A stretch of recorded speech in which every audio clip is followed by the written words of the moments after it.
Hello everyone, welcome to IQ about. देखिए, आज का जो वीडियो का टॉपिक है वो है मेंसुरेशन के 2D और 3D दोनों से जितने भी क्वेश्चंस आए थे हमारे अभी सीजीएल जो एग्ज़ाम्स हुआ था प्रीलिम्स, उसमें जितने भी क्वेश्चंस पूछे गए थे सारे सेट्स में, वो सारे क्वेश्चंस मैंने इंक्लूड किया है इस वीडियो में और उसका सारा सोल्यूशन मैं दूंगा कि एग्ज़ाम्स में आपको उसे कैसे सॉल्व करना है। तो इस वीडियो को अंत तक देखिए। और जिन्होंने भी इसका, जैसे मैंने सोल्यूशन अभी मेंसुरेशन का है और अलजेब्रा का मैं पहले दे चुका हूँ, और बाकी जितने भी डिफरेंट टॉपिक्स हैं मैथ्स के, उनका सोल्यूशन मैं आगे दूंगा। तो जिन्होंने भी सब्सक्राइब नहीं किया ऐसे सब्सक्राइब कर लें ताकि उन्हें ये वीडियोस मिलती रहें। चलिए फिर स्टार्ट करते हैं।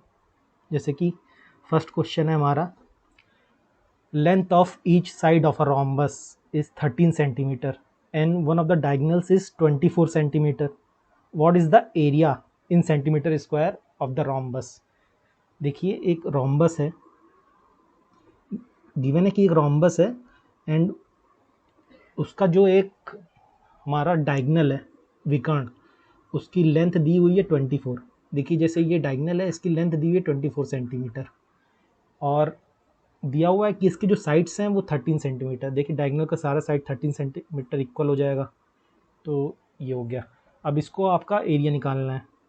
तो देखिए, एरिया ऑफ रोम्बस क्या होता है, हाफ d1 इंटू d2, जहाँ की d1 और d2 क्या है, ये लेंथ ऑफ डायगनल्स। जैसे ये d1 डायगनल है, दूसरा डायगनल d2 है, तो आपको दोनों को डायगनल का अगर लेंथ पता चल गई तो आप एरिया निकाल सकते हैं। तो एक का डायगनल का लेंथ हमें पता है, ये 24 है, और दूसरे का डायगनल का हमें लेंथ निकालना है। तो देखिए, इसके लिए आपको इतना पता होना चाहिए कि जो दोनों डायगनल्स होते हैं रोम्बस में वो एक दूसरे को परपेंडिकुलर बाइसेक्ट करते हैं। तो यहाँ जी ये कट कर रहा है, ये इक्वल इसको बांट रहा है। तो ये अगर पूरा 24 था तो ये 12 हो जाएगा, ये 12 हो जाएगा। अब देखिए, आप ध्यान दीजिए, जैसे इस पॉइंट को हमने P मान लिया और ये AB है मान लीजिए, तो जो ये आपको ट्रायंगल दिख रहा होगा APB, APB, ये एक राइट एंगल ट्रायंगल है जहाँ इसकी ये साइड 12 है, ये 13 है। तो आपको पता होगा कि ट्रिपलेट से आप बता सकते हैं कि अगर किसी भी राइट एंगल ट्रायंगल की दो साइड 12 और 13 है तो तीसरी साइड क्या हो जाती है, 5। और अगर ये ट्रिपलेट्स आपको नहीं पता है तो पाइथागोरस थ्योरम से निकाल लीजिएगा। तो ये आपका तीसरी साइड क्या आ गई, 5। तो ये अगर 5 हो गया तो ये भी 5 हो गया, तो दूसरे डायगोनल की लेंथ क्या आ गई, 10। तो यहाँ से आप क्या लिख सकते हैं, हाफ इंटू 10 इंटू 24। इसको सॉल्व करेंगे आपको 120 मिल जाएगा। तो ऑप्शन आपका हो गया डी, आंसर 120। चलिए नेक्स्ट क्वेश्चन पे आते हैं। देखिए, सेकंड क्वेश्चन है, the area of a circular park is 12474 metre square. ठीक है, देखिए एक सर्कल गिवन है, उसका एरिया गिवन है 12474 मीटर स्क्वायर, ये इसका एरिया है। अब दिया है कि there is a 3.5 metre wide path around the park. इसके अराउंड, इस सर्कल के अराउंड एक और पाथ बनाया गया, एक रास्ता बनाया गया जिसकी विड्थ, जिसकी चौड़ाई क्या है, 3.5 मीटर है। तो आपको निकालना है कि ये जो पूरा पाथ बनाया है, ये रास्ता बनाया है, इसका एरिया क्या है।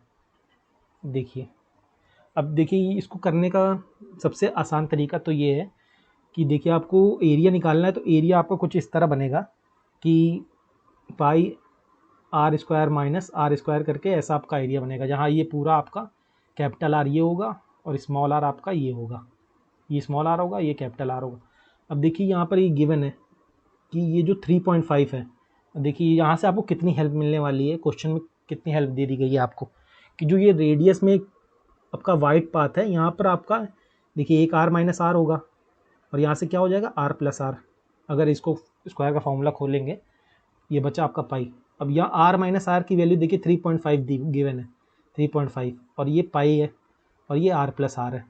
अब आपको पता है कि पाई होता है 22/7, तो अगर 22/7 लिखेंगे और यहाँ से 3.5 होगा और यही आर प्लस आर होगा, तो ये कट के यहाँ हमें देने वाला है 2 और यहाँ 11। तो जो आंसर होगा हमारा वो कुछ इस तरह का बनेगा, 11 आर प्लस आर, मतलब आंसर हमारा 11 का मल्टीपल आने वाला है। अब देखिए 11 का मल्टीपल चेक करिए आप, तो अगर 11 का मल्टीपल चेक करने जाएंगे, जैसे ये आप चेक करेंगे 3 एंड 5, ये देखिए 3 और 5 8, और ये 8, तो ये 11 का मल्टीपल है। और फिर आप चेक करिए 4 + 9 - 9 ये भी 11 का मल्टीपल है, तो ये दोनों आंसर हो सकते हैं। अब इसको चेक किया 9 - 8 तो ये नहीं हो सकता, और 5 9 - 4 ये भी नहीं हो सकता। देखिए आपके पास दो ऑप्शन बचे, या तो आपका आंसर ए होगा या बी होगा। अगर इसमें से एक ही ऑप्शन 11 का मल्टीपल होता तो सीधे वो आंसर हो जाता। अब देखिए इसको निकालने के लिए कैसे करेंगे। देखिए आपको बताया मैंने कि ये जैसे 3.5 था तो ये 7 का मल्टीपल है। अब देखिए आपको आंसर गिवन है कि एरिया क्या है 12474। अब आपको मैंने एक स्टैंडर्ड सर्कल बताया था, अगर आपने मेरी पिछली वीडियो नहीं देखी है तो देखिए, मैं उसको डिस्क्रिप्शन में दे दूंगा। उसमें मैंने बताया था कि एक स्टैंडर्ड सर्कल होता है, वो आपको मेंसुरेशन में बहुत हेल्प देने वाला है। जैसे कोई भी स्टैंडर्ड सर्कल है, उसका रेडियस 7 है। अगर उसका रेडियस 7 है तो उसका सर्कम पूरा पेरीमीटर कितना होगा 44, और उसका एरिया क्या होगा, उसका एरिया होगा 154। देखिए अगर, तो जैसे अगर आपका एरिया ये गिवन है 12474, पर आपको स्टैंडर्ड एरिया क्या पता है 154। देखिए इसको सॉल्व करके देखिए कितने टाइम्स है, इसका फैक्टर है ये। इसको कट किया अगर मैंने 11 से तो ये आएगा 1 और ये आएगा 14। फिर इसको अगर कट करेंगे 11 से तो आएगा 1 1, इधर गया 3 और ये 4। अब देखिए इसको 7 से कट करिए तो 7 से आ गया 2 और ये आ गया कितना आपका 162। ये कट किया आपने 81। देखिए आपका एरिया यहाँ पर, अगर स्टैंडर्ड आपको एरिया सर्कल पता है कि 7 जिसकी रेडियस होती है उसका एरिया क्या होता है 154, तो अगर यहाँ पर आपका एरिया इतना है तो ये कितने टाइम्स गिवन है 81। अगर एरिया 81 टाइम्स है तो रेडियस आपका कितने टाइम्स हो जाएगा, रेडियस आपका होने वाला है 9 टाइम्स। तो अगर 7 पहले होता तो इसका 9 टाइम्स क्या है, ये आपका इसका रेडियस हो जाएगा। देखिए अब इसको आप सॉल्व करेंगे जब, तो आपका क्या बनेगा, ये आपका आ गया स्मॉल r, तो आपका क्या आ गया।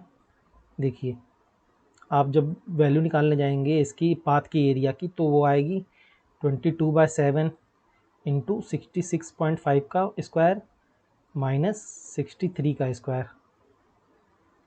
अब इसको सॉल्व करिए आप, तो 22/7 ये आ गया आपका 3.5 और ये आ गया आपका, इसको जोड़ के 129.5, ये तो 2 हो गया और ये 11 हो गया। अब देखिए ये आपका फाइनल जाके आंसर बनेगा कि 129.5 इंटू 11। अब आपको देखिए यहाँ से यूनिट डिजिट तो आपको 5 मिलने वाली है जो कि सब में है, तो आप इसको एलिमिनेट नहीं कर सकते। अब आप लास्ट 2 डिजिट देखिए, तो वो क्या होगी 1295, तो एंड की 2 डिजिट 45 आने वाली, तो ये आपका आंसर हो जाएगा ऑप्शन ए। देखिए ये काफ़ी अच्छा क्वेश्चन है। अब इसको अगर पूरी तरह से कैलकुलेट करेंगे तो काफ़ी टाइम लगने वाला है, लेकिन अगर आपको ये स्टैंडर्ड रिजल्ट याद होंगे तो आप इसको बहुत जल्दी कर पाएंगे। चलिए नेक्स्ट क्वेश्चन पे आते हैं। क्वेश्चन नंबर 3 हमारा गिवन है कि what is the area of a circle inscribed in a square. ठीक है, देखिए इसमें पूछा गया है कि एक सर्कल है, what is the area of a circle, तो उसका सर्कल का एरिया बताना है आपको अगर वो स्क्वायर के अंदर बनाया गया है। देखिए एक स्क्वायर गिवन है पहले तो, और उसके अंदर इन्होंने बोला है कि एक सर्कल इन्होंने बनाया, इंस्क्राइब किया, और बोला है कि जो ये स्क्वायर का एरिया है 784 है। देखिए स्क्वायर का एरिया अगर 784 है तो यहाँ से आपको दिखना चाहिए कि ये 28 का स्क्वायर है। 28 का स्क्वायर क्या होता है 784, तो आपका साइड आ गया कितना 28। अगर 28 आपका साइड हो गया तो ये क्या हो जाएगा, ये 28 हो जाएगा, तो एरिया क्या आ गया देखिए 14 आ गया। अब देखिए अभी अभी आपने मैंने जैसे पिछले क्वेश्चन बताया आपको कि 7 अगर रेडियस होता है किसी भी सर्कल का तो उसका एरिया क्या होता है 154। अगर यहाँ पर इसका रेडियस 14 है तो रेडियस कितने टाइम हो गया 2 टाइम्स, तो एरिया कितने टाइम्स हो जाएगा 4 टाइम्स, तो कितना हो जाएगा 616। तो यहाँ से सीधे आपका आंसर आ गया 616। चलिए नेक्स्ट क्वेश्चन पे आते हैं। अ हीप ऑफ पीट is in a form of cone whose base diameter is 8.4 meter and height is 1.75 meter. The heap is to be covered by canvas. What is the area of a canvas required? Okay. तो देखिए इसमें आपको ज़्यादा language में नहीं फंसना है, जैसे ये हीप ऑफ व्हीट क्या होता है और इन सब के चक्कर में आपको नहीं पढ़ना है। आपको सिंपल सा देखना है कि ये कोन गिवन है आपको, एक कोन है जिसका आपको बेस रेडियस या फिर बेस डायमीटर दे दिया 8.4। तो अगर 8.4 इसका बेस डायमीटर हो गया तो इसका रेडियस क्या हो जाएगा 4.2, और हाइट इसकी आपको क्या दे दी गई है 1.75 मीटर। अब देखिए इसमें आपका पूछा गया कि कैनवास रिक्वायर्ड। देखिए कैनवास रिक्वायर्ड का मतलब क्या होगा कि इसका आपको कर्व सरफेस एरिया निकालना पड़ेगा, तो वो क्या होता है पाई आर एल। अब देखिए यहाँ भी आपको जैसे दिख रहा होगा कि ये 22/7 है, और आर की वैल्यू क्या है, आर की वैल्यू आपको गिवन है 8.4, नहीं 4.2 हो गई हाफ ओके, और एल की वैल्यू आपको पता करनी है। अब देखिए यहाँ से ये कट के भी ये 7 हटने वाला है, तो आपका आंसर यहाँ से भी 11 का मल्टीपल आने वाला है, 11 का मल्टीपल। अब आप ऑप्शन चेक करिए कि 11 का मल्टीपल कौन कौन सा है। देखिए ये आपने चेक करेंगे 6 - 6, तो ये 11 का मल्टीपल है। अब इसको आपने चेक किया 6, 11 - 1 10, तो ये 11 का मल्टीपल नहीं है, ये भी 11 का मल्टीपल नहीं है, ये 11 का मल्टीपल है। तो आपका ऑप्शन ए या तो सही है या तो ऑप्शन डी, बाकी दो ऑप्शन तो आपने यहाँ से हटा लिए। अब देखिए आपके लिए यहाँ से कितना आसान होगा। देखिए आपने जो दो ऑप्शन हटा लिए तो आपके जो दो ऑप्शन बचे वो क्या बचे हैं 60.06 और 115.5। अब देखिए आपको पूरी कैलकुलेशन करने की ज़रूरत ही नहीं है, यहाँ से आपको दिख रहा है कि ये दो ऑप्शन जो है वो आंसर हो सकते हैं और वो काफ़ी दूर दूर है। तो अब आप अप्रॉक्स कैलकुलेशन भी करेंगे तो आपका आंसर आ जाएगा। कैसे, देखिए 22/7 ये हो गया, इंटू 4.2 हो गया, और एल की वैल्यू क्या आएगी आपका height square plus radius square, तो वो क्या हो जाएगा 22/7 4.2 इंटू हाइट क्या है आपकी 1.75 का स्क्वायर प्लस रेडियस आपकी क्या है 4.2 का स्क्वायर। देखिए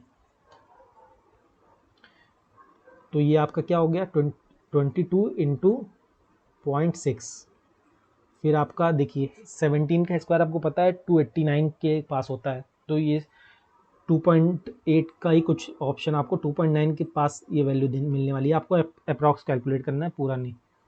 अब देखिए ये 16 होता है 4 का स्क्वायर, और तो 4.2 है तो 16.4 या 16.5 के आसपास देगा ये वैल्यू, ठीक है। तो अब देखिए यहाँ से आपको कितना मिल गया 16, 19 और 19.5 या 20 समझ लीजिए, आपको अप्रॉक्स 20 मिल गया। देखिए √25 क्या होता है, √25 5 होता है, और √16 क्या होता है, √16 4 होता है। लेकिन यहाँ पर आपको जो अंडर रूट में वैल्यू मिल रही है वो 20 के आसपास मिल रही है, जो इनके बीच की होगी, मतलब 4.5 के आसपास की वैल्यू आपको मिलने वाली है। तो आपको फाइनली क्या मिलेगा कैलकुलेट करने के लिए 22 इंटू 0.6 इंटू 45 4.5।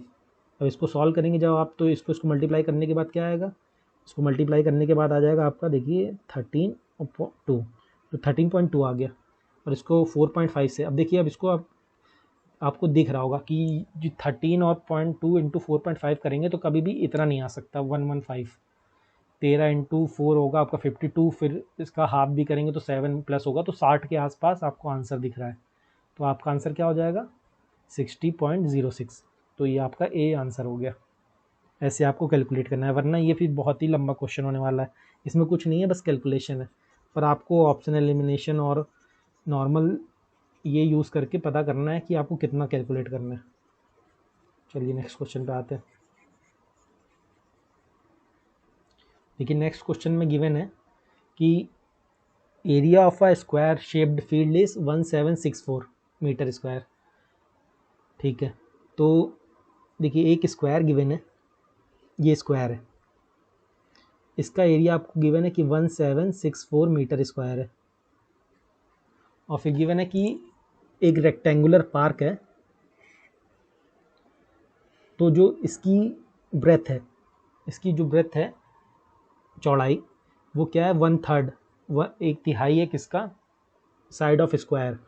तो इस ये 1/3 है साइड ऑफ स्क्वायर के, तो मान लिया कि अगर साइड 3x इसकी साइड होती स्क्वायर की, तो इसकी ब्रेथ क्या हो जाती, इसकी विड्थ क्या हो जाती x, क्योंकि ये 1/3 है इसके साइड का स्क्वायर के।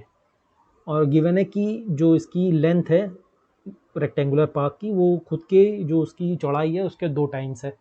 तो ये क्या हो गया, ये 2x हो गया।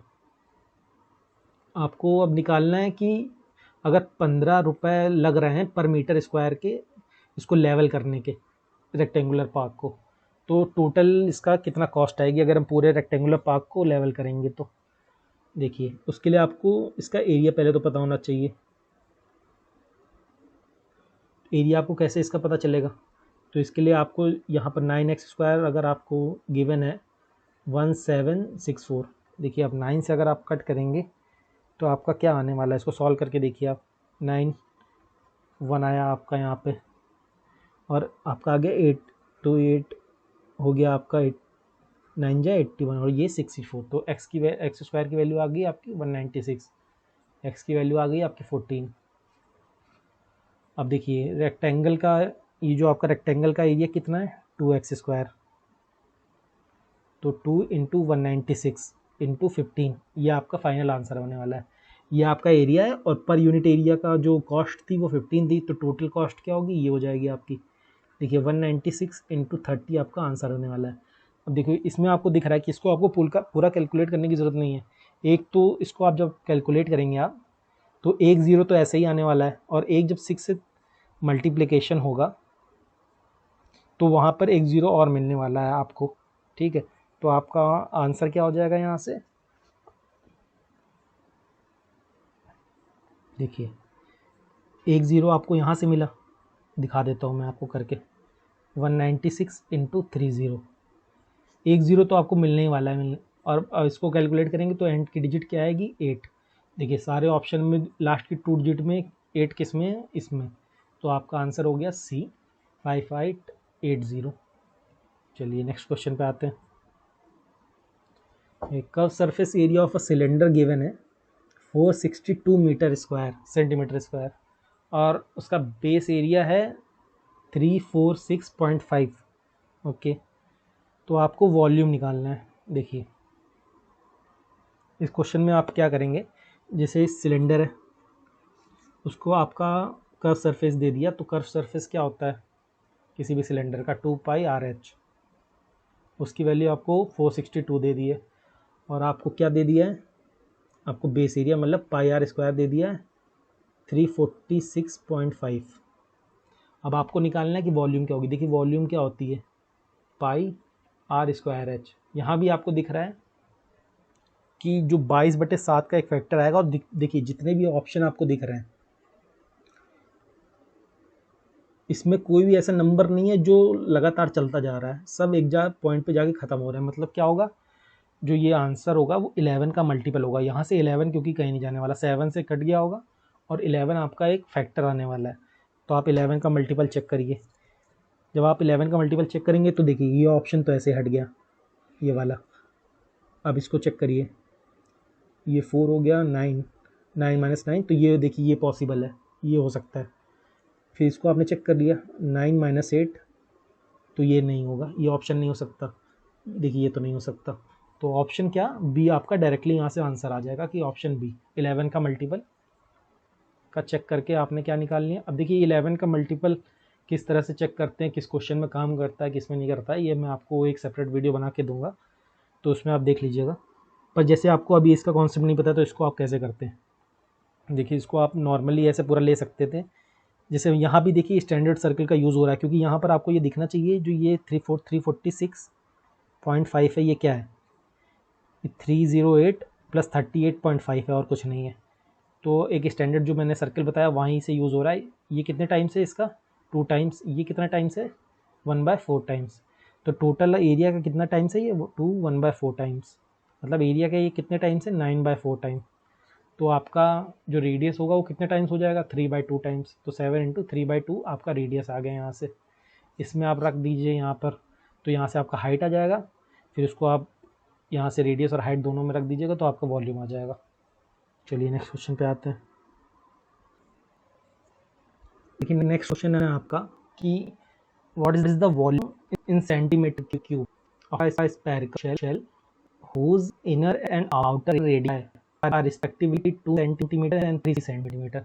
देखिए एक स्फेरिकल शेल दिया हुआ है आपको इस टाइप का, जहाँ इसकी इनर रेडियस आपको दिया हुआ है 2 और बाहर की जो रेडियस है वो आपको 3 दिया हुआ है। अब आपको बताना है कि इसका वॉल्यूम क्या होगा। देखिए बहुत सिंपल है, इसका वॉल्यूम होता है 4/3 pi r cube minus r cube. तो आप यहाँ पर वैल्यू रख दीजिए बस 4/3 पाई के टर्म में आपको आंसर निकालना है, तो 3 का क्यूब माइनस 2 का क्यूब। अब यहाँ पर ए क्यूब माइनस बी क्यूब का अगर फॉर्मूला लगाएंगे तो आपका खुल के आएगा 4/3 पाई इंटू ए माइनस बी, तो 1 हो गया, प्लस ए स्क्वायर तो हो गया 9 plus B square plus A B, तो ए बी हो गया 6 आपका। तो यहाँ आपका 19 इंटू 4/3 इंटू पाई, तो आपके आ गया 76/3 पाई। ये आपका आंसर हो गया। तो ऑप्शन ए आपका करेक्ट हो गया 76 पाई/3। चलिए नेक्स्ट क्वेश्चन पे आते हैं। क्वेश्चन नंबर 8 है, what is the area in centimetre square whose vertices lies on a circle of radius 5। Okay, देखिए इसमें दिया हुआ है कि कोई एक सर्कल है, उसके अंदर एक स्क्वायर बनाया इस तरह का, और बोला है कि जो स्क्वायर है उसके चारों जो पॉइंट है, एंड पॉइंट है, वर्टिसेस, वो किसको टच कर रहे हैं, एक सर्कल को टच कर रहा है जिसका कि रेडियस 5 है। तो अगर ये रेडियस 5 है तो ये 5 हो जाएगा और ये 5 हो जाएगा। तो अगर एक स्क्वायर का डायगोनल आपको 10 मिल गया तो उसकी लेंथ क्या होती है 10/√2 साइड। तो अगर ये स्क्वायर का आपको साइड मिल गया तो एरिया तो आपको निकाल लेंगे इसका स्क्वायर करके साइड का, तो आ गया ये। तो आंसर 50 आपका हो गया, ऑप्शन सी 50। चलिए नेक्स्ट क्वेश्चन पे आते हैं। देखिए गिवन है कि perimeter of a semi circle is 25.7 centimetre. कोई एक सेमी सर्कल है इस टाइप का, उसका पेरीमीटर, देखिए सेमी सर्कल का पेरीमीटर क्या होता है, पेरीमीटर ऑफ सेमी सर्कल क्या होता है, ये जो पूरा 2πr होता है, तो ये आधे का क्या होगा πr प्लस ये रेडियस और ये रेडियस, तो ये लेंथ क्या हो गई, ये लेंथ हो गई पूरी 2r। ये आपका होता है पेरीमीटर। देखिए अब इसको करेंगे कैसे कि आपने r ले लिया बाहर, तो आपका आ गया π+2। अब आपको गिवन है कि पाई की वैल्यू क्या रखनी है 3.14, तो आपने रख दी, तो यहाँ पर 3.14 रखेंगे, +2 होगा तो क्या हो जाएगा 5.14। अब देखिए इसको आपको इसकी वैल्यू गिवन है 25.7। अब देखिए यहाँ से आपको दिख रहा है कि ये सीधे इसकी कितना टाइम्स है, 5 टाइम्स है। अगर इसको 5 से मल्टीप्लाई करेंगे तो इधर 25 आएगा, इधर 0.7 आने वाला है। तो आर की वैल्यू क्या आ गई आपकी यहाँ से 5। तो आपका पूछा गया डायमीटर जो कि हो जाएगा 2r, तो आंसर क्या हो जाएगा 10। तो ऑप्शन सी हो गया आपका करेक्ट आंसर 10। चलिए नेक्स्ट क्वेश्चन है, क्वेश्चन नंबर 10 है, the cost of tiling the floor of a rectangular room is इतना 9100 at 65 per meter square। Okay, the ratio of the length and breadth of a floor is इतना। Okay, the perimeter of the floor of the room is. Okay, तो देखिए इसमें आपको क्या given है, एक तो एक आपका रेक्टेंगुलर रूम है, उसके फ्लोर में आपको टाइलिंग करनी है, केवल फ्लोर में उसके आपको टाइलिंग करनी है, जिसकी अगर पर मीटर कितनी कॉस्ट लग रही है 65 रुपीज़ लग रही है, कितनी पर मीटर स्क्वायर अगर एरिया को आप टाइल करेंगे तो उसकी कॉस्ट कितनी 65, और टोटल कॉस्ट क्या आ रही है, टोटल कॉस्ट आ रही है 9100। तो अगर पूरी कॉस्ट ये है और पर मीटर स्क्वायर की कॉस्ट ये है, तो इसको काट के आप एरिया निकाल सकते हैं रेक्टेंगुलर उसका, रूम का, फ्लोर का। तो इसको कट करिए, देखिए 13 से ये सीधे सीधे कट हो रहा है दोनों, 700 और ये कट किया तो 140। तो देखिए इस पूरे रेक्टेंगल फील्ड का एरिया क्या आ गया 140 मीटर स्क्वायर। अब आपको निकालना है पेरीमीटर। देखिए पेरीमीटर क्या होगा, 7:5 दिया है, तो पहले आपको यहाँ से x की वैल्यू निकालनी पड़ेगी जो रेशियो की है। तो देखिए एरिया क्या है, 7x इसका एक साइड है, 5x इसका एक साइड है, तो 7x इंटू 5x की वैल्यू यहाँ से 140 है। इसको आप सॉल्व करिए, 20 यहाँ का करा 4, तो x की वैल्यू आपको एक्स स्क्वायर की वैल्यू 4 आ गई और x की वैल्यू क्या मिल गई 2।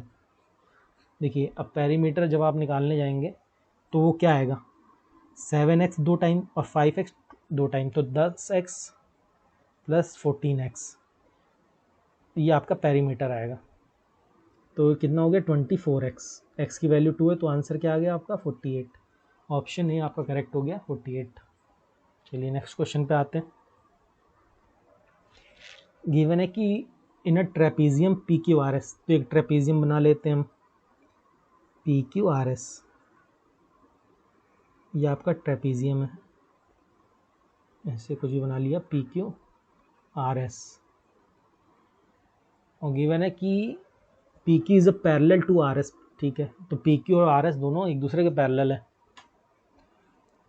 और फिर पी आर और क्यू एस जो इसके डायगनल्स हैं वो आपस में इंटरसेक्ट कर रहे हैं, तो क्यू एस एक आपका ये डायगनल हो गया और पी आर जो आपका ये डायगनल हो गया, ये आपका ये हो गया, तो आपका ये इनसे इंटरसेक्ट कर रहे हैं ओ पॉइंट पे। अब आपको गिवन है कि पी क्यू की वैल्यू 4 सेंटीमीटर है और एस आर की वैल्यू 10 सेंटीमीटर है, तो आपको एरिया का रेशियो बताना है। देखिए ये बहुत सिंपल है, ट्रेपेजियम में कुछ भी हो, कोई भी कभी भी दो पैरेलल लाइन गिवन है और वो ऐसे दो ट्रायंगल बना रही हूँ, आप आपस में बीच में एक दो ट्रायंगल बना रही हूँ, तो ये ट्रायंगल, मान लीजिए ये ट्रायंगल हो गया है आपका ए बी सी डी, तो ये जो ये ट्रायंगल है और ये ट्रायंगल है ये दोनों आपस में सिमिलर हो रहा है। देखिए कैसे, एक तो ये ए बी और ये सी डी जो है आपका ये पैरेलल है डी, तो ये आपका अल्टरनेट अपोजिट एंगल हो गया इक्वल, तो ये थीटा है तो ये भी थीटा हो गया, ये अल्फ़ा है तो ये भी अल्फ़ा हो गया, और ये दोनों एंगल तो इक्वल हैं ही, तो अल्टरनेट अपोजिट एंगल, तो ये तीनों एंगल इक्वल है तो दोनों क्या हो गया, सिमिलर ट्रायंगल हो गए। अगर सिमिलर ट्रायंगल हो गए और साइड का रेशियो आपको गिवन है 4:10, तो आपको क्या मिल जाएगा, एरिया का रेशियो क्या मिल जाएगा, इसका स्क्वायर, तो 4/10 इंटू 4/10, उसको आप कट करेंगे 4 से तो ये आ जाएगा 25, तो आपका आंसर आ गया 4:25 एरिया का जो रेशियो होगा, ऑप्शन है। चलिए नेक्स्ट क्वेश्चन पे आते हैं। गिवन है in a right angle triangle A B C, तो एक राइट एंगल ट्रायंगल है A B C, the length of sides containing the right angle 512 centimetre, okay, तो 512 इसकी दो साइड्स दी हुए हैं, तो थर्ड साइड आपकी क्या हो जाएगी, ट्रिपलेट से 13, इसके अंदर एक सर्कल बनाया, a circle is inscribed in a triangle, एक सर्कल इसके अंदर बनाया गया है इन सर्कल, तो आपको इसका रेडियस बताना है। अब देखिए उसको रेडियस बताने के लिए इसका फॉर्मूला होता है डायरेक्ट, आर इक्वल टू, अगर ये साइड आपकी ए है, ये बी है, ये सी है, हाइपोटेनियस सी है, तो आपका क्या फॉर्मूला होता है, ए प्लस बी माइनस सी अपॉन 2, तो आपका क्या हो जाएगा 5 + 12 - 13 अपॉन 2, तो यहाँ से आ गया 4/2, तो आंसर हो गया आपका 2, तो आपका आंसर 2 आ गया। अब देखिए इसको या तो आप ऐसे फॉर्मूला लगा के कर सकते थे, लेकिन इसको देखिए करने का कॉन्सेप्ट क्या है, बहुत सिंपल है, एक बार समझ लीजिए आप, कि जैसे ये राइट एंगल ट्रायंगल था, इसके अंदर हमने एक सर्कल बनाया, देखिए अब सर्कल, ये पूरी साइड क्या है, ये साइड 5 है, और आपका जो ये रेडियस होगा कुछ, और ये आपका पूरा डायमीटर होगा, ऐसे करके कुछ डायमीटर होगा। अब आपको दिख रहा है जो ये आपका डायमीटर है, मतलब 2r की वैल्यू है, वो 5 से तो कम ही है, तो आपका रेडियस जो होगा 5/2 से तो कम ही होगा, मतलब रेडियस क्या होगा 2.5 से आपका कम होने वाला है। यहाँ से आप डायग्राम से ही बता सकते हैं कि जो रेडियस है आपका 2.5 से कम होगा, 2.5 से एक ही ऑप्शन कम है, वो क्या है, ऑप्शन सी। देखिए तो ऐसे तरह के क्वेश्चन में आप क्या करिए, कभी भी आपको रेडियस निकालने के लिए दिया हुआ है कि कोई भी राइट एंगल ट्रायंगल है, उसमें एक इन सर्कल बनाया गया, उसका रेडियस निकालना है आपको, तो आपको क्या करना रहेगा कि आप एक बार चेक कर लीजिए कि जो सबसे स्मॉल साइड है उस राइट एंगल ट्रायंगल की, उसका आप हाफ करिए, कुछ भी हो उसका हाफ करिए, जैसे यहाँ पर 5 थी स्मॉलेस्ट साइड, उसका हाफ किया 2.5 आया। अब 2.5 को आप चेक करिए कि इससे कम कोई अगर वैल्यू होगी वही आंसर होगी। अगर दो ऑप्शन होते कि 2.2 और 2 दिया होता तो आपको पूरा बड़े मेथड से ऐसे करना पड़ता फॉर्मूला लगा के, पर अगर एक ही दिया है तो आप उसको डायरेक्टली ऐसे लगा सकते हैं। चलिए नेक्स्ट क्वेश्चन पे आते हैं। क्वेश्चन नंबर 13 है, what is the length of the smallest altitude of a triangle whose sides are 5, 12, 13 centimetre. Okay, देखिए यहाँ भी एक राइट एंगल ट्रायंगल दिया हुआ है, सेम राइट एंगल ट्रायंगल है, 5, 12, 13, और बोला गया कि इसमें एक ऑल्टीट्यूड हमने खींचा जब, स्मॉलेस्ट ऑल्टीट्यूड, तो उसका आपको वो बताना है कि साइड का ऑल्टीट्यूड का लेंथ क्या होगा। देखिए स्मॉलेस्ट ऑल्टीट्यूड किस पे आता है, वो लार्जेस्ट साइड में आता है। अब देखिए ये एक ऑल्टीट्यूड है, और ये ऑल्टीट्यूड है। इस साइड पे ऑल्टीट्यूड क्या होता है, किसी साइड पे भी सामने वाली वर्टेक्स से परपेंडिकुलर मारते हैं जब हम, तो ऑल्टीट्यूड बोला जाता है। तो इस साइड पे सामने वाले वर्टेक्स से परपेंडिकुलर मारा तो इसकी लेंथ तो 5 है, ये दोनों तो गिवन नहीं है, आपको तीसरा एक ही ये ऑल्टीट्यूड है जो आप निकाल सकते हैं। तो इसकी जब आप देखिए, इसका एक तो फॉर्मूला होता है, जैसे इसको आप भी मान लीजिए अगर, तो ये होता है a इंटू बी अपॉन सी। जैसे अगर ये a है, ये b है और ये c है, तो यहाँ से आप इसको ऐसे कर सकते हैं कि 5 इंटू 12 अपॉन 13। इसको सॉल्व करिए आप तो 60 अपॉन 13 आ गया, तो 4 पॉइंट समथिंग आ जाएगा, तो ये आपका आंसर हो जाएगा। अगर आपको ये फॉर्मूला नहीं पता था तो आप ऐसे भी डायरेक्टली भी निकाल सकते थे कि देखिए ये राइट एंगल ट्रायंगल है तो इसका एरिया क्या होता है, हाफ बेस इंटू हाइट, तो 12 इंटू 5। और इधर से अगर हाइपोटेन्यूज निकालेंगे तो हाफ बेस इसका 13 और इंटू 3, यहाँ से भी सेम वैल्यू आपको मिल जाती है। तो ऑप्शन सी हो गया इसका करेक्ट, 4.6। चलिए नेक्स्ट क्वेश्चन है, the side of an equilateral triangle A B C is 3√7। एक इक्विलेटरल ट्रायंगल आपको गिवन है और उसकी साइड क्या है, 3√7। ए बी सी ट्रायंगल है, इक्विलेटरल ट्रायंगल, इसकी 3√7 हाइट है, साइड है सॉरी। और पी कोई ऐसा पॉइंट है बी सी पे जो बी सी को कट कर रहा है B P ratio P C में 1:2 में। ओके, मान लिया ये पॉइंट है पी जो इसको 1:2 में कट कर रहा है, तो अगर ये √7 है, पूरा √3 था, तो ये √7 हो जाएगा, ये 2√7 हो जाएगा। और आपको बताना है कि ए पी की लेंथ क्या है। देखिए इस तरह के क्वेश्चन का एक तो मैंने आपको जब भी पिछली वीडियोस बताई हैं तो उसमें बताया कि कितना आपको स्टैंडर्ड रिजल्ट याद होने चाहिए। स्टैंडर्ड रिजल्ट बहुत इंपॉर्टेंट होते हैं और डायरेक्टली आपको बहुत हेल्प करने वाले एग्जाम में। तो देखिए इस तरह के क्वेश्चन का डायरेक्ट स्टैंडर्ड रिजल्ट होता है कि जैसे यहाँ पर 9 इस A P square equal to क्या हो जाएगा, कोई भी साइड का स्क्वायर, तो मान लीजिए ए बी का स्क्वायर इंटू 7। तो यहाँ पर आप वैल्यू रख दीजिए 9 इंटू ए पी का है, ए पी आपको निकालना है, तो A P square equal to A B की वैल्यू क्या है 3√7। तो यहाँ से आ गया 9 इंटू 7 इंटू 7, 9 यहाँ पर कैंसिल हो जाएगा, तो ए पी स्क्वायर की वैल्यू 7 स्क्वायर, तो ए पी की वैल्यू क्या हो गया 7। देखिए ये तो है तरीका आपको कि स्टैंडर्ड रिजल्ट अगर आपको याद है, तो नहीं याद है तो ये आपको बहुत लंबा क्वेश्चन पड़ने वाला है। इसलिए मैं कहता हूँ कि सारे आपको स्टैंडर्ड रिजल्ट्स पता होने चाहिए, बहुत आपको फ़ायदा करने वाले, खासकर मेंस में आपको फ़ायदा करेंगे। देखिए अगर आपको नहीं पता होता तो ये आप कैसे करते हैं, देखिए जैसे ये ट्रायंगल था ए बी सी और ये आपका गिवन था बी पी, आपने यहाँ से एक परपेंडिकुलर मारी सामने वाली साइड पे, इसमें मान लेते हैं डी पॉइंट है, ठीक है।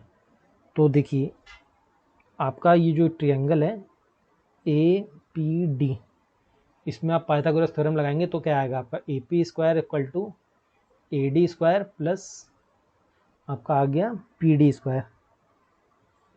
देखिए E D square, P D square को आप क्या लिख सकते हैं, पी डी स्क्वायर को आप लिख सकते हैं कि B D minus B P का स्क्वायर। तो अब इसको ओपन करिए, A D square plus B D square plus B P square minus 2 into B D into B P. अब देखिए A D square plus B D square क्या हो गया, A D square plus B D square आपका क्या हो गया, ए B square हो गया, ठीक है। और बी पी आपको दिख रहा होगा, जो बी पी इसमें गिवन है कि 1, अगर ये 1:2 में बांट रहा था तो ये पूरे का बी सी का क्या है 1/3 है। तो आपका बी पी को आप क्या लिख सकते हैं कि बी सी अपॉन 3 का स्क्वायर माइनस 2 इंटू, देखिए बी डी को आप क्या लिख सकते हैं, हाफ है, कोई भी सामने इक्विलेटर ट्रायंगल में अगर आप एल्टीट्यूड मानते तो वो क्या करता है, उसको साइड को बाइसेक्ट करता है। तो क्या हो जाएगा, ये हो जाएगा आपका बी सी अपॉन 2 और बी पी फिर आपका क्या हो गया बी सी अपॉन 3। तो ये आपका आ गया ए बी स्क्वायर। अब देखिए बी सी और ए बी सब सारी साइड बराबर हैं क्योंकि ये इक्विलेटरल ट्रायंगल है। तो ये क्या हो गया आपका A B square upon 9 minus B C A B, यहाँ भी इसको ए बी कर लीजिए आप, ए बी स्क्वायर अपॉन 3। अब इसको सॉल्व करिए तो क्या आ गया आपका A P square equal to 9, आपने एलसीएम लिया तो ये आया 9 ए बी स्क्वायर प्लस आपका A B square minus 3ab²। तो आपका फाइनल रिजल्ट क्या बन गया, 9ab² इक्वल टू 7ab²। देखिए ये तो आपको डायरेक्ट रिजल्ट याद रहेगा तो आपको बेटर रहेगा, क्योंकि इस तरह के क्वेश्चन पिछले साल मेंस में पूछे गए हैं और काफ़ी बार रिपीट हुए हैं, कई सारे एग्जाम्स में पूछे जाते हैं ऐसे क्वेश्चन। तो स्टैंडर्ड रिजल्ट आपको याद होगा तो बेटर रहेगा आपके लिए। चलिए फिर ये तो हो गया आप आज का टॉपिक मेंसुरेशन। ऐसे अगले अब सारे जितने भी टॉपिक्स बचे हैं, जैसे अर्थमेटिक के हो गए, अलजेब्रा के हो गए, आपका एडवांस के हो गए, जितने भी टॉपिक्स हैं उसकी मैं नेक्स्ट वीडियो बनाऊंगा। तो अगर सब्सक्राइब नहीं किया आपने तो सब्सक्राइब कर लीजिए और शेयर करिए। मिलते हैं चलिए फिर नेक्स्ट वीडियो में।